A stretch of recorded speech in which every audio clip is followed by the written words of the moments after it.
여러분 안녕하십니까? 이 여름 수양회를 통해서 또 우리 형제 자매님들과 만나 뵙게 돼서 너무 하나님 앞에 감사를 드립니다. 오늘 로마서 8장 9절 한 절 말씀을 읽고 이야기를 시작하겠습니다. 로마서 8장 9절입니다. 만일 너희 속에 하나님의 영이 거하시면 너희가 육신에 있지 아니하고 영에 있나니 누구든지 그리스도의 영이 없으면 그리스도의 사람이 아니니라. 9절 한 절을 읽었습니다. 인생의 길이 자기에게 있지 아니하다는 말씀이 있죠. 구원을 받지 못한 사람들에게는 어쩌면 그 말은 굉장히 불안하게 와닿을 수 있는 말씀입니다. 마치 운전을 하고 있는데 핸들이 내 생각과 다르게 움직인다. 내 생각에 의해서 움직이지 않는다. 얼마나 불안한 상황입니까? 여러분, 그러나 구원을 받은 그리스도인들에게는 그 말씀처럼 소망스러운 이야기가 또 없는 것입니다. 여러분 어떻습니까? 우리는 우리에 의해서 우리의 인생이 결정되지 않는다는 것이 너무나 감사하잖아요. 우리처럼 불완전하고 우리처럼 엉뚱하고 우리처럼 잘못된 그런 사람들에 의해서 내 인생이 결정이 된다면 정말 그것만큼 불행한 것이 없고, 나에 의해서 내 아이들의 인생이 결정되고 내 가정이 결정되고 또 내 모든 속한 교회와 또 그 단체의 운명이 결정된다고 한다면 그것처럼 불행하고 안타까운 일이 없을 겁니다. 여러분, 중요한 것은 우리 인생조차도 우리에 의해서 결정되는 것이 아니라 바로 우리의 걸음을 인도하시는 하나님의 손안에 있다는 것이, 다시 말하면 하나님의 성령의 인도를 받는다는 것이 얼마나 소망스럽고 기쁜 일입니까? 저는 1984년도에 구원을 받았습니다. 고등학교 2학년 때였습니다. 구원을 받고 교회 안에서 은혜를 입어 지내다가 1987년에 군에 입대를 했습니다. 그런데 입대하기 얼마 전에 교회 안에 한 형제님이 저를 보면서 심형제, 자네 군대에 가지? 예, 저 군대 갑니다. 얼마 안 남았습니다. 자네 군대 가면 어떻게 할 거야? 어떻게 하다니요? 야, 이 사람아, 군대 가면 복음을 전해야지. 자네 군종이 되면 군대 가서 복음 전하기 참 좋아. 군종이 되면 좋다. 물론 제가 군종이 되면 좋다는 이야기는 들었죠. 복음의 일을 할 수 있고 또 뭐 문제도 있겠지만 전적으로 복음의 일을 할 수 있는 너무 좋은 직분이었어요. 그러나 그 당시 저는 전도자도 아니었고 선교학생도 아니었기 때문에 군종이 될 만한 그런 길은 저는 없다고 생각을 했습니다. 그런데 그 형제님께서 저에게 팁을 알려주셨어요. 귀에다 대고 이야기를 해주셨습니다. 내가 시키는 대로 하면 돼. 소곤 그렇게 이야기를 하셨어요. 알겠습니다. 저는 1987년 7월 22일 춘천 백이보충대를 거쳐서 어느 한 사단의 훈련소로 배치를 받았습니다. 제가 생각을 했습니다. 그래, 군종이 되면 참 좋겠다. 그 형제님 시키는 대로 옳지, 그렇게 해야지. 훈련소에서 2주간의 훈련이 끝난 어느 주일날 분대장이 저희 모두를 불러 모았습니다. 아주 험상궂은 얼굴로 갑자기 우리에게 이야기하는 거예요. 오늘 예배에 참석할 사람들, 훈련병들 앞으로 나와라! 그러는 거예요. 한 3분의 2 정도의 훈련병들이 우리 소대에서 예배에 참석을 하겠다고 나온 거예요. 근데 우리 소대장이었습니다. 소대장이 굉장히 화를 내면서, 야, 이 녀석들, 오늘 휴무이긴 하지만 네모반 청소도 하고, 워카도 닦고, 할 일도 많고, 그런데 교회 가가지고 편안하게 있다가 초코파이 얻어먹고 오겠다, 이 말이지? 너희들 두고 봐. 예배 마치고 오기만 하면 남은 4주간 동안은 내가 그냥 안 놔두겠어. 꼭 예배를 가야 되겠다는 녀석들만 남고 나머지는 빠져! 굉장히 그 말이 협박성으로 들려왔습니다. 대부분의 훈련병들이 고개를 떨구고 돌아갔어요. 내무반장의 그 협박이 여러분, 그 훈련소에서는 엄청났거든요. 그렇게 대부분의 훈련병들이 돌아가고 난 다음에 불과 몇 남지 않았을 때 내무반장이 웃으면서 우리에게 이야기했습니다. 너희들이야말로 참된 신자들이로다. 할렐루야! 예배 잘 드리고 오도록. 그렇게 우리가 시험을 한번 통과하고 예배당으로 이제 가게 되었습니다. 예배당에 가서 찬송도 부르고 이제 예배가 진행이 되는데 저의 관심은 예배가 끝난 뒤에 있었습니다. 왜냐하면 그 형제님이 저에게 준 팁이 이제 실행되어져야 하는 순간이 왔거든요. 그 군대교회 목사님의 설교와 기도가 마친 뒤에 불사 군목님이 벌써 사라진 거예요. 통성기도하는 시간에. 제가 이제 군목님을 찾아가야 했습니다. 그 메인 빌딩 안에 군목실을 드디어 찾았습니다. 저기가 목사님의 사무실이구나, 군목실이구나. 그 방문을, 사무실 문을 아주 힘차게 두드렸습니다. 부서지라고 두드렸습니다. 안에서 깜짝 놀란 목소리로 누구야? 하고 소리를 쳤습니다. 그때 저는 문을 열고 딱 들어가서 복창 소리를 있는 힘껏 내면서 훈병 113번 신재윤 군목님에게 용무있어 왔습니다! 하고 고함을 질렀어요. 왜냐면 그렇게 하라고 이제 그 형제님이 시킨 거예요. 군목님이 저를 쳐다보면서 무슨 일인데? 하고 동그랗게 눈을 뜨고 저에게 물었습니다. 저는 경리를 붙이고 난 다음에 더 큰 목소리로 외쳤습니다. 군목님, 저는 군종이 되고 싶습니다. 이게 미션의 전부였습니다. 이대로만 하면 군종이 될 수 있다고 어떤 형제님이 저에게 알려줬던 거예요. 그래, 시킨 대로 했지요. 군목님의 눈이 더 동그랗게 커지면서 저를 쳐다보고는 물었습니다. 담배 피나 안 피나? 안 핍니다. 예, 담배 안 피웠거든요. 솔직히 이야기하면 일찍 끊었지요. 할아버지가 피던 담배를 맛보니까 별로 맛이 있지 않았어요. 그래, 어린 날에 담배를 일찍 끊었습니다. 그리고 또 물었습니다. 술 먹나 안 먹나? 술 마시나 안 마시나? 술 안 마십니다. 좋아, 가 있어. 내 부를게. 여러분, 저는 군목님의 그 이야기를 듣고 마음에서 이미 군종이 됐어요. 야, 진짜 잘 됐다. 이제 군종이다.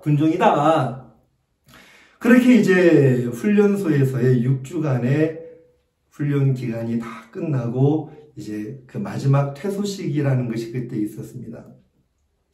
퇴소식이 마치고 이제 배치받는 부대로 다 뿔뿔이 흩어지는데 저를 부르는 사람이 아무도 없는 거예요.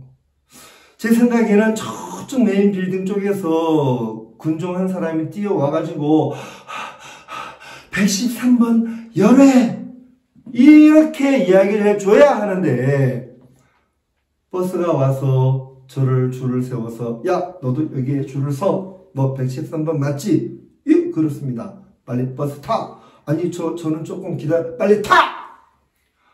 제가 버스를 탔고 계속해서 저는 메인 빌딩을 쳐다봤는데 누구도 저를 데리러 오지 않는 거예요. 예, 지금까지도 저를 데리러 오지 않았어요.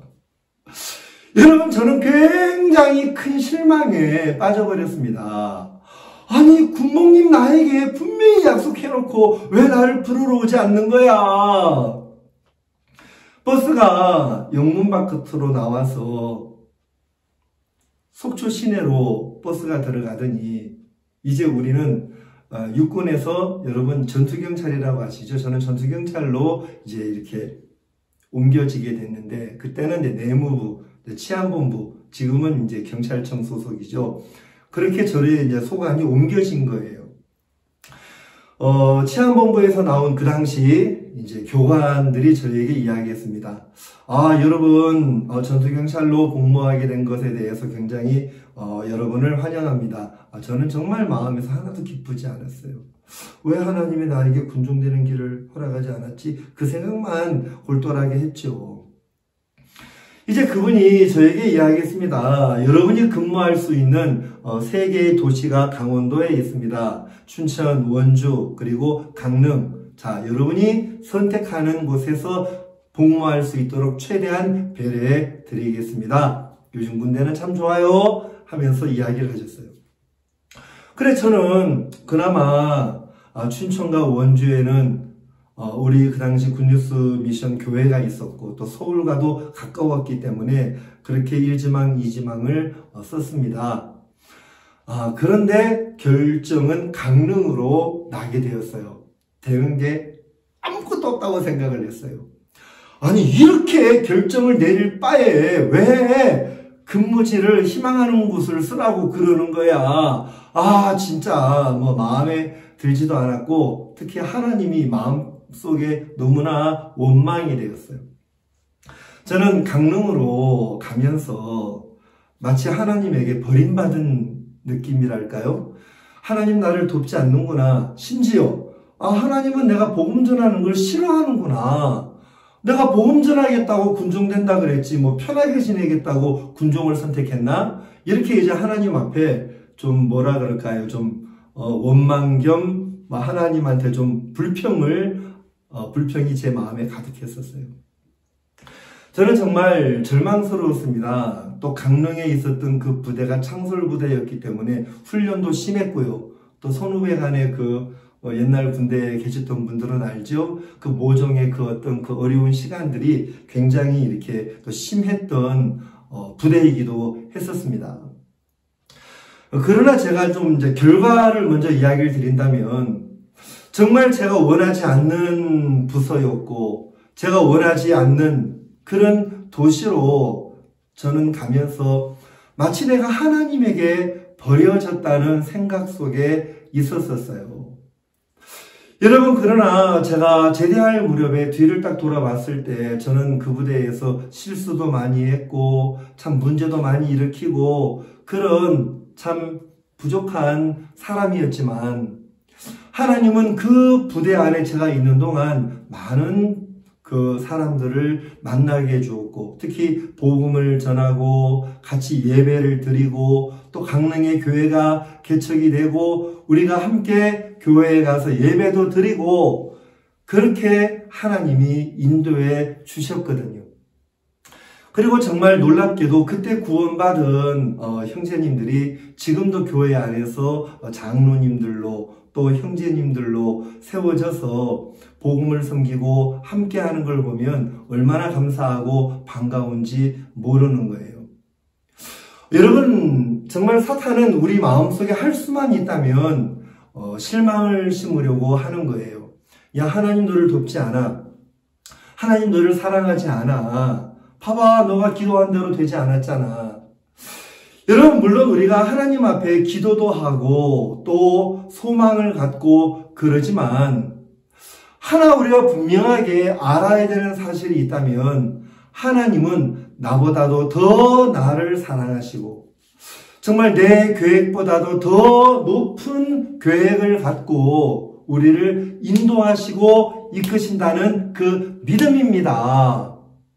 저는 그러나 그 믿음이 없었던 거예요. 지나고 난 다음에 참 제가 얼마나 내가 어리석고 미련한 사람이었는지를 하나님 앞에 또 교회 앞에 고백할 수밖에 없었습니다. 여러분, 저는 그렇게 제대를 하면서 동시에 교회 또 종들의 은혜를 입어서 선교학교에 입학을 하게 되었고, 그리고 전도자로 복음 앞에 살 수가 있었습니다. 자, 복음 안에 살면서 하나님에게 받은 은혜는 말로 다 할 수가 없어요. 그러나 복음을 위해 사는 전도자면서도 내 안에 내 의지가 참 많았고요. 정말 내 생각대로 되지 않으면 여전히 저는 하나님을 원망할 때도 많았고, 하나님이 나를 인도한다는 믿음보다는 여러 가지 어려운 형편 앞에 제가 넘어질 때도 많았고, 내 자신의 의지와 노력으로, 내 인간의 의로 복음을 위하려고 하는 그런 사람이었습니다. 여러분, 정말 그런 마음은 결국 이제 하나님을 더 이상 따라갈 수 없게 하는 이유가 되었어요. 열심히 했지만 그 열심이 내 인간에게서 나오는 열심이었기 때문에 오히려 그 열심 때문에 저는 정말 자주 어두워지고, 복음 앞에 살면서도 참 마음에서 어려움을 많이 겪었었습니다. 한 번은 제 아내가 저에게 이야기를 하는 거예요. 여보, 너무 어렵다. 우리가 어려운 가운데 복음을 숨기는 거지. 근데 그 정도가 아니었습니다. 제 아내는 이제 마음의 한계에 다다랐던 거예요. 인간의 열심과 인간의 정말 그 수고로 복음을 위해 살려고 했던 그 마음의 바닥이 이제 나버린 거죠. 제 아내가 저에게 이야기했습니다. 여보, 이제는 이제 말할 수가 있는데, 그 당시 저에게 이렇게 이야기했습니다. 여보, 나는 떠날 준비가 돼 있어. 그게 무슨 소리야? 떠날 준비? 박 목사님이 우리한테 복음 전할 준비, 또 항상 사역지에서 다른 사역지로 옮길 준비, 또 복음을 전하다가 죽을 준비, 그렇게 세 가지 준비를 늘 사역자들은 하고 살아야 된다, 이렇게 말씀하셨는데, 저 아내가 뭐라고 이야기하느냐면, 그게 아니고, 여보, 나는 이제 더 이상 사역을 할 자신이 없어. 나는 교회를 떠날 준비가 돼 있으니까 당신만 결정되면 언제든지 이야기를 하라고. 나는 이미 결정이 돼 있으니까, 준비가 돼 있으니까, 이렇게 이야기를 하는 거예요.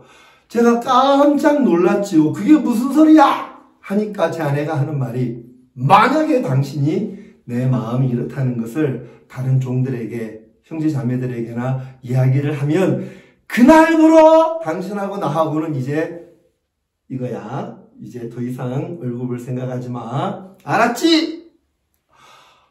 정말 제가 어떻게 해야 될지를 몰랐던 거예요. 명색은 목사지요.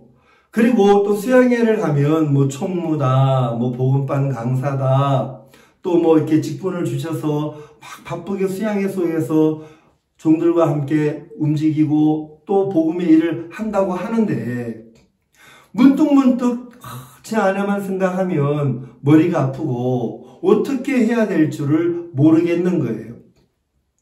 제 아내가 이야기를 했습니다. 여보, 이번 수양회가 아무래도 마지막인 것 같아.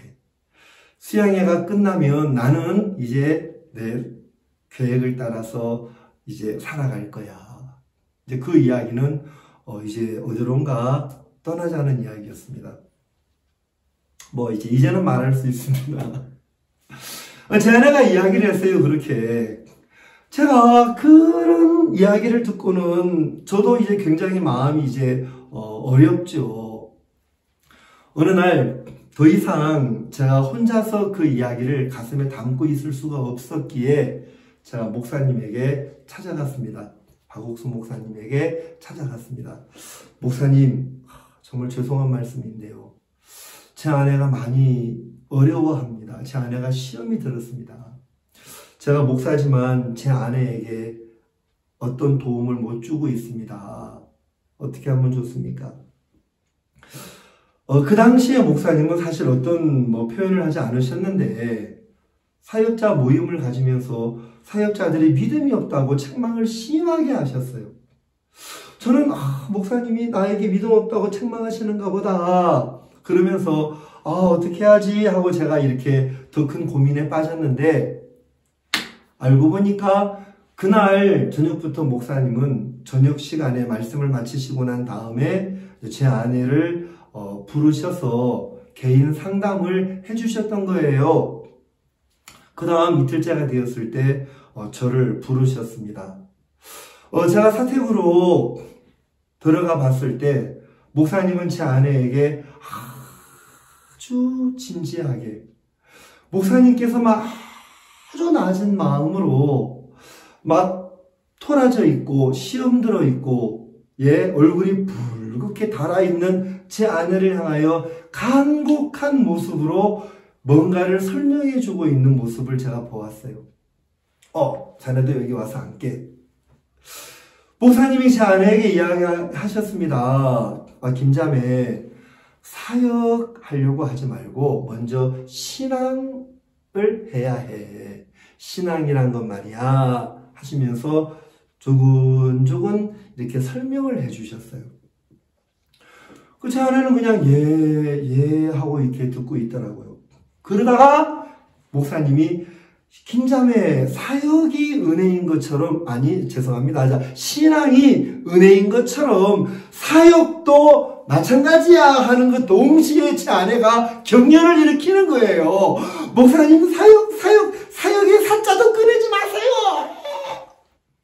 그러자 목사님이, 그래. 사역 빼고 신앙.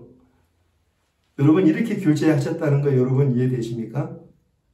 그리고 목사님이 너무 제 아내가 이제 그 반응이 이렇게 안티 반응을 일으키니까 안수 기도를 해주셨어요.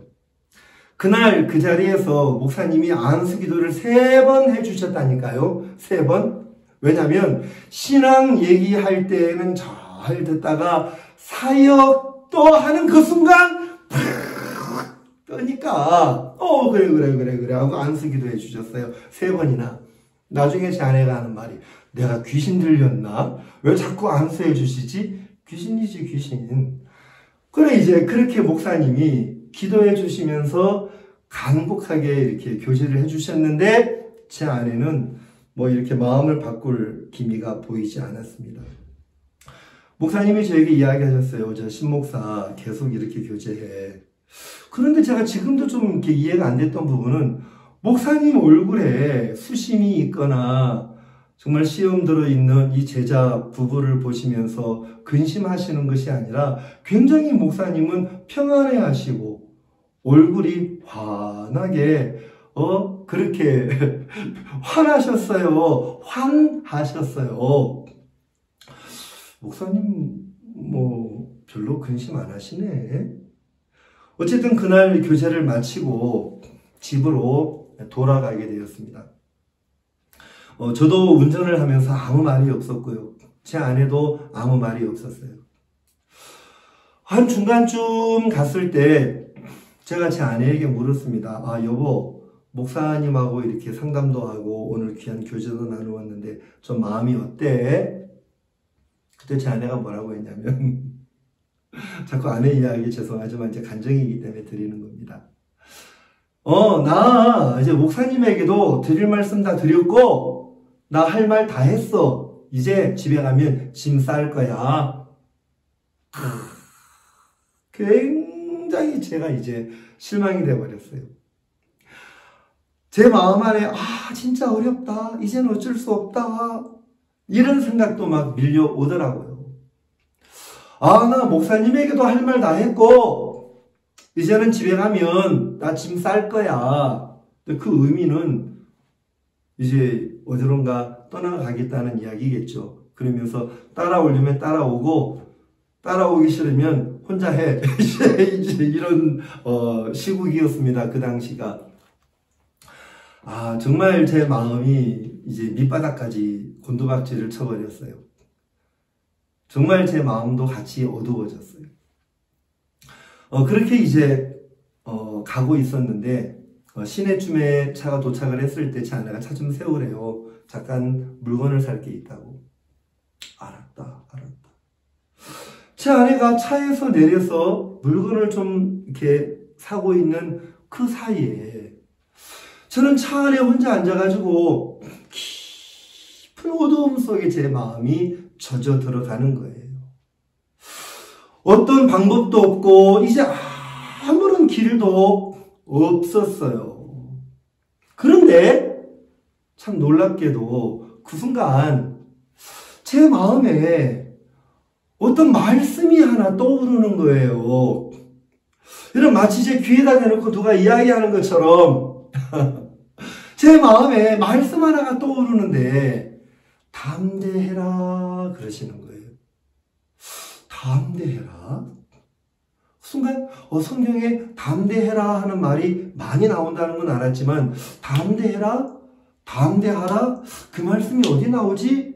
하고는 성경을 펴가지고 차 안에서 막 여기저기를 찾다가 히브리서 10장 35절을 찾게 되었어요. 여러분 한번 같이 찾아보겠습니다. 히브리서 10장 35절. 그러므로 너희 담대함을 버리지 말라. 이것이 큰 상을 얻느니라. 그러므로 너희 담대함을 버리지 말라. 이것이 큰 상을 얻느니라. 아, 담대함을 버리지 말라고 하셨네. 이 말씀을 읽고 또 읽는 순간 마음 안에 어떤 생각 하나가 탁 제 마음을 이끌어가는 거예요. 그래, 하나님 나에게 담대함을 버리지 말라고 하셨구나. 여러분, 저는 이제 신앙을 하면서, 사역을 하면서도, 좀 의문이 있었어요. 이런 의문이 있었어요. 뭐냐면, 내가 성경도 많이 읽었고, 또 성경 말씀을 이 교회 안에서 얼마나 많이 들었습니까? 우리 교회처럼 말씀이 이렇게 풍족한 곳이 또 어디에 있습니까? 여러분, 그런데 어떤 어려움 앞에 내가 딱 서보면 내가 알고 있던 또 내가 들었던 그 많은 말씀들이 내 마음에 아무런 힘이 되지 않을 때를 종종 느낀 거예요. 여전히 두렵고 걱정스럽고 막 믿음이 없어서 막 이렇게 혼란스러워하는 나를 보면서 이거 뭐지? 내가 말씀을 안 읽었나? 내가 박 목사님이나 여러 종들로부터 말씀을 안 배웠나? 나는 왜 또 이렇지? 이런 좀 내면에 말 못하는 그런 좀 의문이 있었었거든요. 근데 그날 이 말씀이 나를 딱 지적해 주시는 거예요. 지적해 주시는 거예요. 너의 담대함을 버리지 말라. 이것이 너에게 큰 상을 얻느니라. 버리지 말라 하시는데 저는 구원받고 아까 말씀드린 대로 학생 때부터 교회 안에 지내왔고 또 사역을 한 지도 좀 어법 됐다고 생각을 했는데 하나님은 그날 저에게 이렇게 말씀하셨어요. 버리지 마. 여러분, 저는 많은 말씀을 들은 사람이고 알고 있는 사람이라고 그렇게 여겼지 내가 얼마나 많은 말씀을 저버리는 사람인지를 저는 몰랐었거든요. 정말 내가 말씀을 많이 듣고 안다고 생각을 했었는데 하나님은 나에게 버리지 말라 그러셨어요. 버리지 말라. 내가 정말 수많은 세월 동안 참 많은 말씀을 버렸구나. 근데 하나님은 그날 저에게 말씀하셨어요. 버리지 말라. 담대함 버리지 말라. 내가 담대하라고 했잖아. 이 말씀 버리지 마. 이것이 너희에게 큰 상을 얻느니라. 하나님 감사합니다. 여러분, 그때부터 신기한 일이 일어났어요. 제 마음에 어느 순간 평안이 왔고 그 말씀이 제 마음을 지키시는 걸 느낄 수 있었어요. 제 아내가 여전히 어두운 얼굴로 차 안에 들어왔습니다. 그런데 제 아내가 하나도 문제로 보여지지가 않는 거예요. 조금 전까지는 어떻게 하냐, 내 아내를 어떻게 하냐, 이 문제를 어떻게 하냐 그랬는데 이상한 건 전혀 문제가 안 되는 거예요. 집으로 돌아와서 바로 목사님에게 전화를 드렸습니다. 죄송한 말씀이지만 언제든지 어떤 문제를 가지고든 목사님과 의논할 수 있고 전화해서 물을 수 있는 그런 사람인데도 저는 목사님께 전화하는 것이 그렇게 쉽지가 않았거든요. 많은 생각에게 이끌려갔지 직접 전화드리고 묻고 인도받고 제가 그런 걸 부담스러워했다는 거예요. 근데 그날은 목사님께 전화드리는 것이 하나도 부담스럽지가 않았어요. 전화를 바로 드렸습니다. 처음에는 전화를 못 받으시다 안 받으셨다가 다시 전화를 해 오셨어요. 그래 심영재 무슨 일인가? 목사님, 제 아내가 목사님 교제 마치고 돌아오면서도 여전히 어두워했습니다. 여전히 제 아내가 사역을 안 하겠다고 못 하겠다고 그렇게 생각을 하고 있었습니다. 그런데 제 아내가 문제가 아니었습니다. 문제는 바로 저였습니다. 목사님, 제가 하나님의 말씀을 그동안 버리고 살았었습니다. 하나님 오늘 저에게 담대함을 버리지 말라고 하셨습니다. 그리고 큰 상을 얻는다고 하셨는데 이 상은 제 아내고 또 복음을 전하는 이 귀한 직분, 이거 잃지 않는다고 제게 말씀하셨습니다. 목사님이 그래 그러면 됐어. 바로 그거야. 그래 고맙네 심영재. 그렇게 그날 통화가 마쳐졌어요. 그 다음날 아침이 됐어요. 주일이었는데요. 기도하는 가운데 무슨 마음이 드냐면 바로 마침 그날 예배가 끝나면 목사님은 미국 동부 수양회를 위하여 출발을 하실 계획이셨거든요.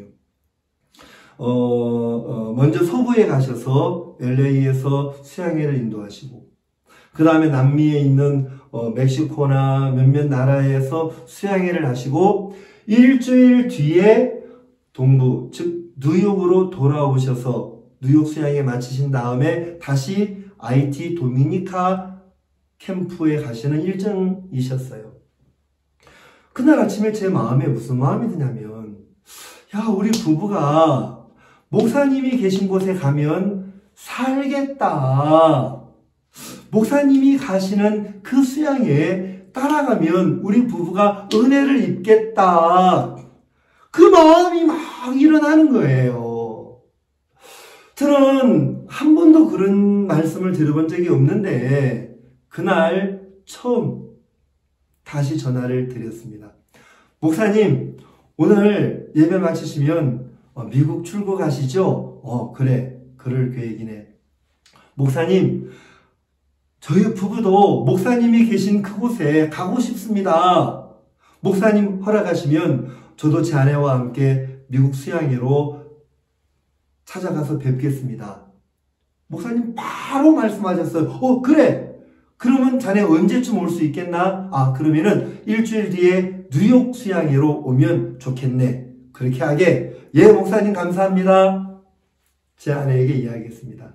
여보, 목사님이 우리 뉴욕 수양회 오래. 제 아내가 이제 인상을 쓰면서 이야기했습니다. 당신이 가겠다고 한 거야. 목사님이 오라고 말씀하신 거야. 그게 뭐가 중요해. 가는 게 중요하지. 제 아내가 굉장히 분노하다가 갑자기 딱 얼굴을 바꾸더니 제게 이야기했어요. 여보, 그래. 우리가 변변한 사역자로 이렇게 결혼해서 시작을 하면서 변변하게 신혼여행 한번 가본 적이 없는데 좋다. 우리 미국으로 마지막 이혼여행이다. 이혼여행. 죄송합니다. 이렇게 표현을 해서 이혼여행 마지막으로 가자. 이것으로 우리 마지막이다. 어쨌든 이혼이건 삼혼이건 사혼이건 가는 거예요. 좋아. 그래 해서 그날 예배 마치면서 교회 형제자매들에게 광고해야 되잖아요. 일주일 뒤에 미국을 가야 하니까 솔직하게 이야기를 좀 성도들에게 하고 싶었습니다.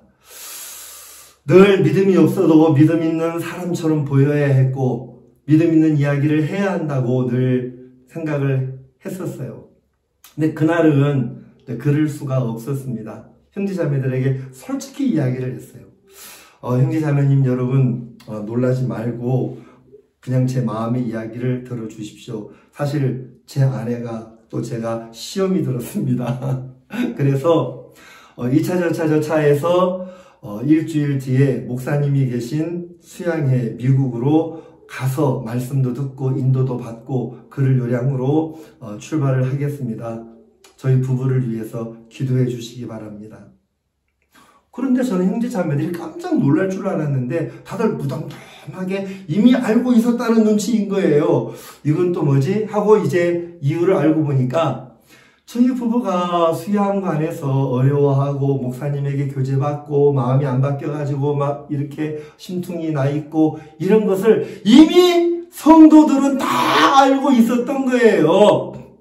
여러분, 우리 교회는 열린 교회잖아요. 또 요즘 SNS, 휴대폰 얼마나 빠릅니까? 우리 사모님 시험 들었대. 우리 목사님도 따라간대. 이제 뭐 어쩐대. 하고 이미 소문이 다 났던 거예요. 그러면서 내가 이제 그런 이제 이야기를 하고 있었을 때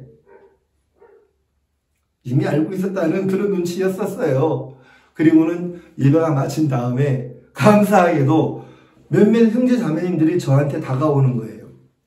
죄송합니다. 어떤 일들이 있었냐면은 성도 중에도 어떤 형제 자매님들은 사역자들을 참 힘들게 하는 분들이 있잖아요. 막 옳은 소리로 막 좀 대들기도 하고, 또 이렇게 사역자들을 향해 가지고 좀 불만도 막 거침없이 이야기하고, 그런 분들이 좀 이렇게 계셨었어요. 그 당시에도. 근데 그런 형제 자매님 몇몇 분들이 저에게 와가지고 하는 말이, 목사님, 변화 받고 오세요. 아셨죠? 기도 많이 할게요. 그리고 이거 여비에 보태 쓰세요. 늘 제가 저 자매 문제야. 좀 바뀌어야 돼. 그랬던 자매님들이 와가지고 목사님, 네 그럴 줄 알았어요. 좀 마음 좀 낮추고 사세요. 그리고 여비 좀 보태 쓰세요. 감사합니다. 그러면서 감사하게도 그날 미국 가는 비행기 표값이 다 나왔어요. 다 나왔어요. 그렇게 일주일 뒤에 저희 부부는 뉴욕으로 가게 되었습니다. 교회와 성도들의 은혜 속에서. 미국에서 뉴욕 수양회를 참석하는데 뭐 여전히 제 아내는 뭐 얼굴이 말이 아니었죠. 몸도 아프다고 막 이렇게 힘들어하고 그랬었어요. 그런데 뉴욕 교회 진흥부 쪽에서 저에게 한국인 복음반을 하라고 갑자기 그러시는 거예요. 아니 제가요 강사로 온 게 아니고요. 좀 시험이 들어서 그게 아니고 강사하라면 강사해. 예. 그래가지고 그렇게 이제 그 바람에 갔다가 뉴욕 수양에 그 한국 분들을 위한 수양의 복음반 강사로 서게 되었어요. 이제 복음반을 시작하면서 오신 분들에게 제가 또 오게 된 그 경위를 다 설명했습니다. 2차절 차해가지고 지금 시험 들어가지고 이번에 왔는데 어떻게 이렇게 하나님의 은혜로 수양예를 와서 복음반을 하면서 여러분과 만나게 됐다고 좀 이런 이야기를 드렸더니 복음반에 오신 분들이 다 좋아하는 거예요. 막 판단하고 그럴 줄 알았는데 그게 아니고 다 좋아하면서 목사님 걱정하지 마세요. 우리가 이미 다 마음 열렸으니까 하나님이 우리 구원하실 거예요. 우리는 걱정하지 말고 부디 목사님과 사모님 마음 바뀌어가지고 은혜 입어서 가세요. 그런 분위기였어요. 감사합니다. 감사합니다. 완전 복음반이 은혜로 충만한 복음반이었어요. 목사님 걱정하지 마세요. 우리는 다 하나님이 구원하실 거예요. 그러니까 우리를 여기 부르셨죠. 그러니까 걱정하지 말고 목사님, 사모님도 말씀 듣고 변화 받으세요. 걱정하지 마세요. 우리가 다 사모님과 목사님을 위해 기도해 드릴게요. 감사합니다.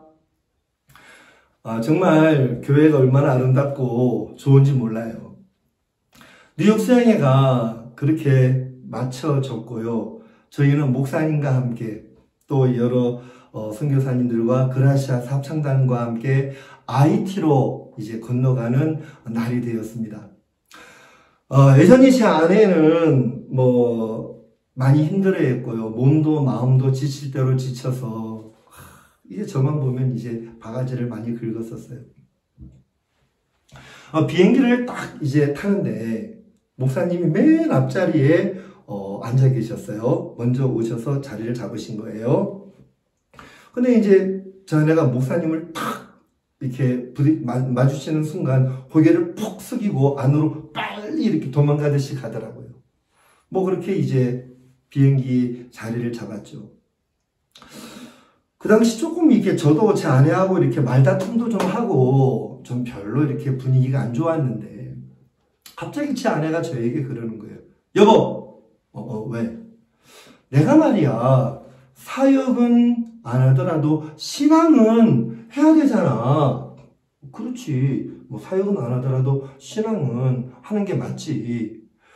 그러면 말이야, 내가 박 목사님께 가가지고 신앙 교제를 좀 받고 올게. 그러더니 조금 전까지 막 힘들다, 어렵다 그러던 제 아내가 비행기 그 시트에서 딱 일어나더니 마치 누가 따라와 하고 막 데리고 가는 것처럼 제 아내가 누가 데리고 가는 것도 아닌데 막 앞자리로 막 가는 거예요. 용감하게. 조금 전까지 막 고개를 숙이고 푹 숙이고 피하듯이 지나왔던 제 아내가 좀 있다 보니까 목사님께서 제 아내와 함께 오셨어요. 오시더니 저를 딱 보고는 큰 눈으로 일어나 자지 말까. 그래서 제가 좀 넓은 자리로 가고 저 목사님이 제 자리에 앉으셔가지고 IT로 가는 비행기 그 안에서 목사님이 제 아내와 상담을 내주신 거예요. 저는 이제 목사님이 앉으셨던 그 자리로 가가지고 이제 편안하게 이제 앉아있다가 잠이 들었죠.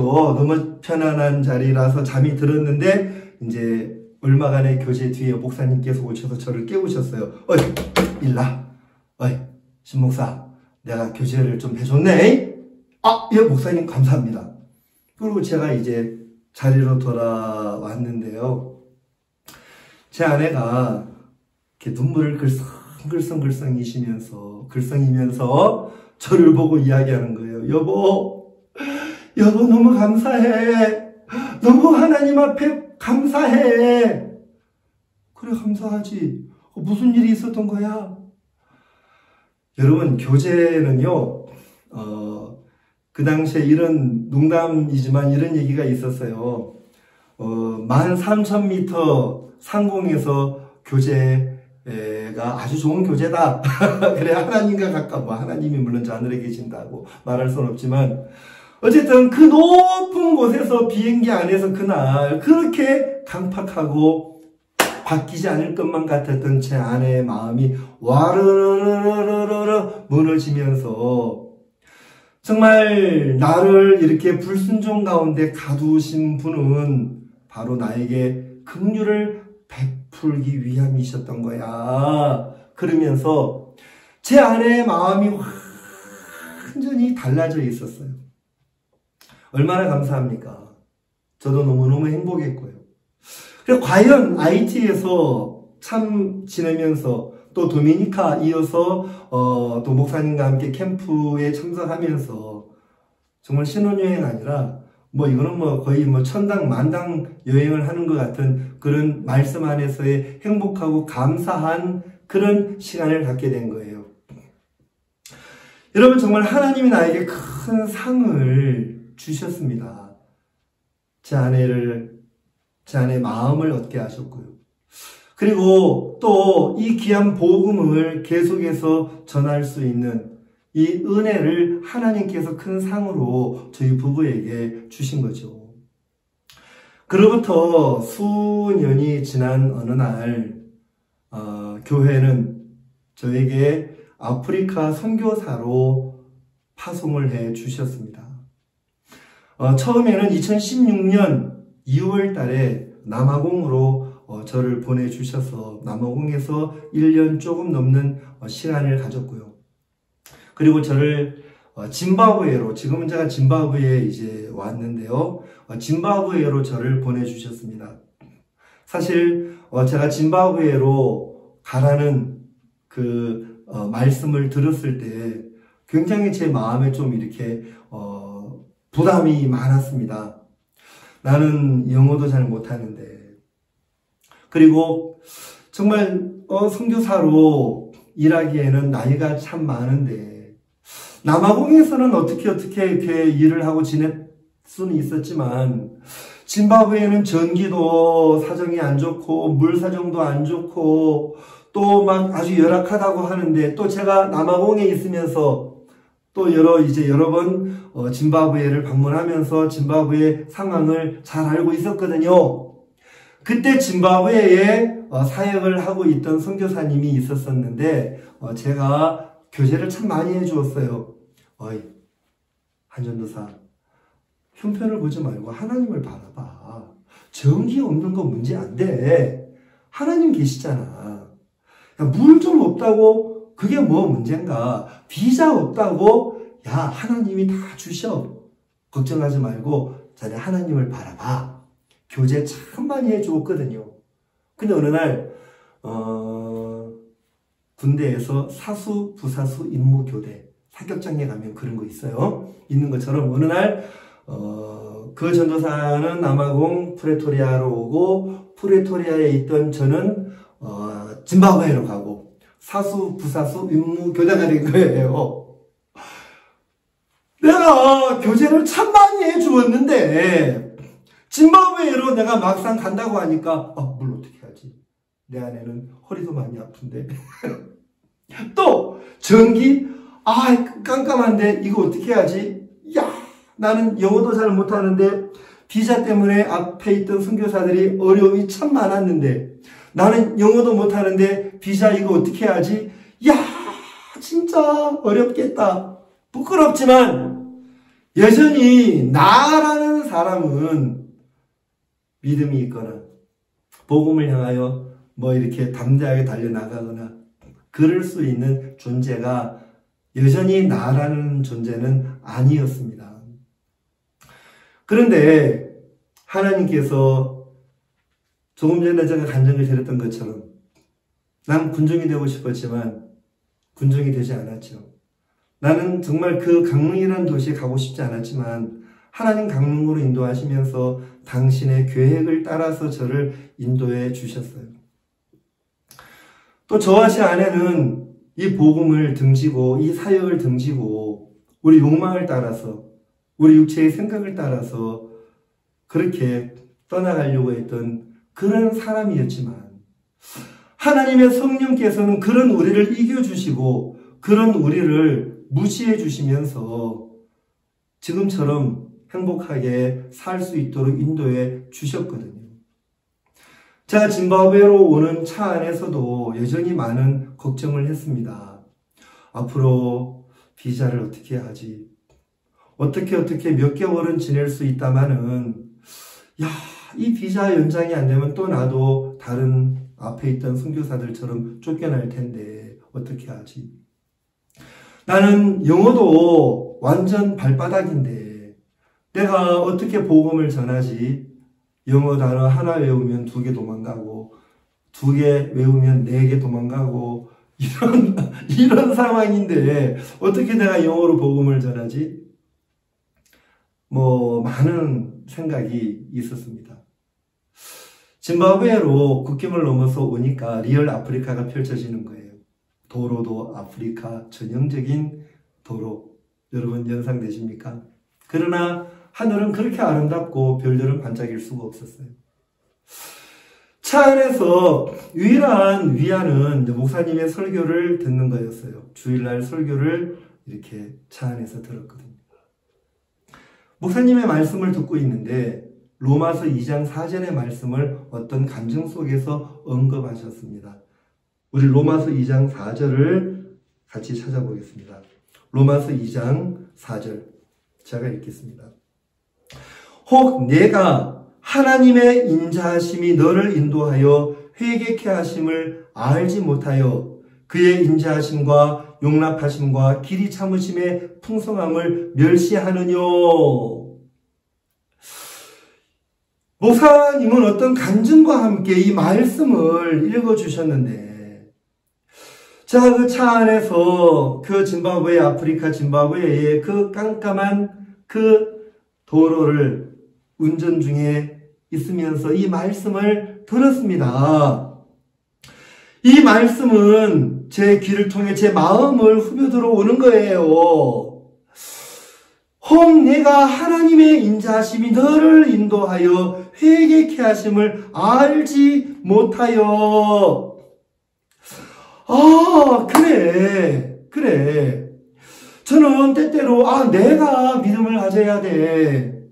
내가 회개해야 돼. 내가 좀 돌이켜야 돼. 그런데 돌이킨 것 같은데 어느 날 보면은 또 이렇게 돌아와 있고 거꾸로 돌아와 있고 믿음을 가졌는가 싶으면은 또 믿음이 어디론가 새나가고 예. 그런 자신을 좀 보면서 좀 이렇게 혼란을 느낄 때가 종종 있었단 말이에요. 그런데 하나님 나에게 뭐라고 말씀하시냐면 너 회개해야 해.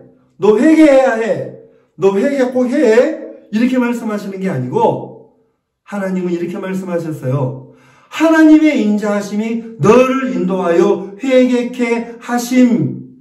하나님의 인자하심이 너를 인도하여 회개케 하심을 알지 못하여. 회개는 내가 하는 게 아니구나. 하나님 나를 회개케 하시는 분이구나. 하나님 나를 회개할 수 있도록 인도하시는구나. 내가 회개해야지가 아니라 하나님 나를 회개케 하시는 걸 믿는 거구나. 그러면 회개도 내가 하는 게 아니라 하나님이 회개케 해 주시는 것처럼. 내가 물을 어떻게 만들 수 있겠어요?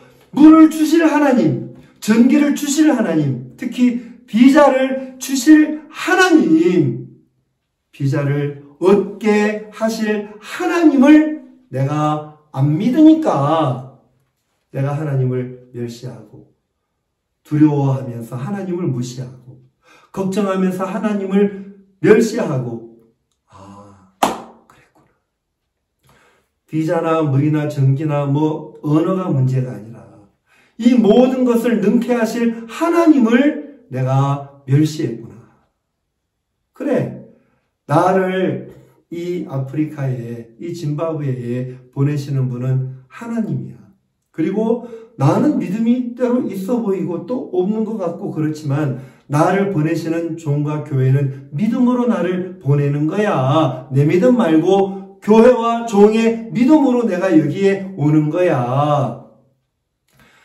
여러분, 차 안에 누가 나에게 이야기를 하는 게 아니었지만 그 테이프 말씀을 들으면서 그 차 안에서 어두운 밤 공기를 가르면서 차는 달려가고 있었는데 하나님은 나에게 그렇게 말씀해 주셨고 그 말씀은 저를 행복하게 만들어 주었고 또 지금까지 짐바브웨에서 선교사로 일할 수 있게 해 주셨습니다.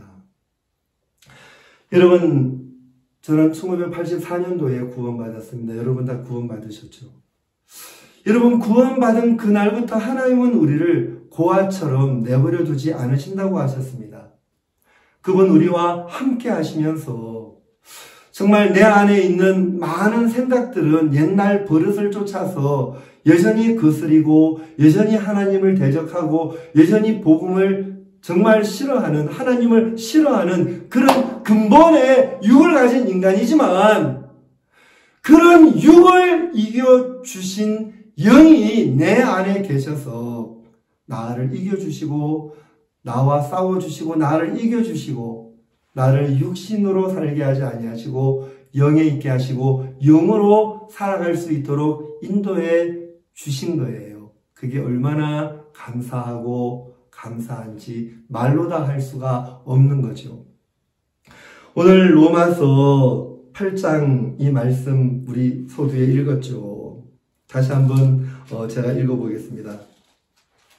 자, 로마서 8장은 우리에게 이렇게 이야기하고 있습니다. 예. 로마서 8장 9절이죠. 만일 너희 속에 하나님의 영이 거하시면, 여기 만일 거하시면 이렇게 표현했지만 여러분 안에 거듭남이 있고 죄사함의 확신이 있지 않습니까? 너희 속에 하나님의 영이 거하시면 너희가 육신에 있지 아니하고 영에 있나니.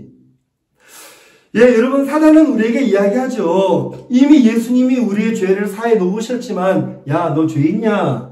너 죄인이야. 네가 무슨 의인이야. 네가 무슨 거룩해. 온전하기는 너는 온전치 않아. 사단은 여전히 내 육을 부각시켜서 그 육이 나인 것처럼 사단은 육을 주목하게 만든 거예요. 우리는 그런 사단의 음성을 듣는 동안 의인이라는 말을 할 수가 없었어요. 그러나 어느 날 이 복음이 우리 마음속에 딱 믿어지면서 의인이야, 맞죠? 영원히 의롭다 함을 얻은 자 되었다. 온전케 하셨다. 아멘. 하나님 그렇게 우리를 만드셨어요. 근데 사탄은 우리에게 또다시 이야기합니다. 너 육신적이잖아. 너 육에 있잖아. 너는 육이야. 야, 너는 육신이야. 너 믿음 없어. 여러분, 우리가 복음 들을 때, 내 생각을 믿을 때 우리는 죄인이었지만 말씀을 믿을 때 우리는 죄인이 아니고 의인인 걸 발견했지 않습니까? 똑같습니다. 구원받는 것과 또 신앙은 똑같다는 말씀을 참 많이 들었죠, 이 교회 안에서. 여러분, 우리가 무엇을 해야 성령이 우리를 인도하는 것이 아니라 바로 죄 사함을 받은 우리 안에 예수님은 영으로 우리와 함께 하시면서 우리를 인도해 주시는 거예요.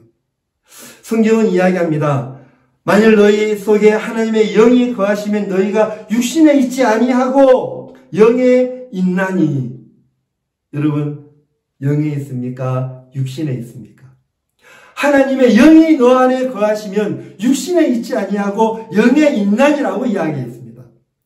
여전히 우리 육신은 제가 간증드린 것처럼 내 뜻대로 안 되면 하나님 원망하고 또 사역하다가도 안 되면은 막 사역도 막 등질 수 있는 그런 인간인 게 나하고 복음 전도자로 살면서도 진짜 부담을 피하고 싶고 어려움으로 들어가고 싶지 않고 이게 우리의 육이지만 감사한 것은 이 육이 우리를 주관하는 것이 아니라 하나님의 영이 우리 안에 계셔서 우리를 그 육에 거하지 않게 하시고 육을 이겨주시고 우리를 영에 있게 하시고 영으로 살게 해주시는 것이 너무나 감사하고 놀라운 거예요.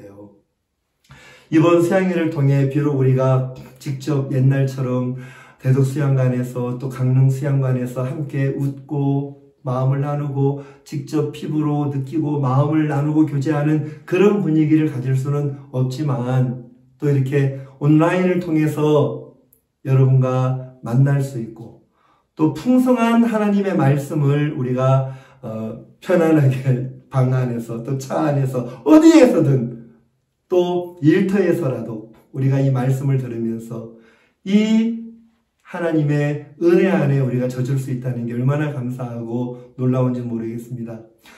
이번 이 수양회를 통해서 또 여러분과 만날 수 있고 또 제가 잠깐이나마 간증을 드릴 수 있는 이 귀하고 복된 시간을 주신 하나님 앞에 감사를 드립니다. 자, 기도하겠습니다. 거룩하신 하나님 아버지 참 감사합니다. 하나님께서 우리를 구원하신 그 이후에 그냥 우리를 구원받았으니까 이제 너희들이 알아서 살아라 하고 이렇게 던져놓으신 것이 아니라 우리 안에 성령을 주셔서 하나님께서 영으로 우리 안에 거하시면서 우리의 구원자였고 또 더 나아가 우리의 주님으로 우리 안에 계시면서 우리와 싸워주시고 또 우리를 이겨주셨고 우리로 당신의 뜻을 따라 살아갈 수 있도록 인도해 주시는 것을 감사를 드립니다.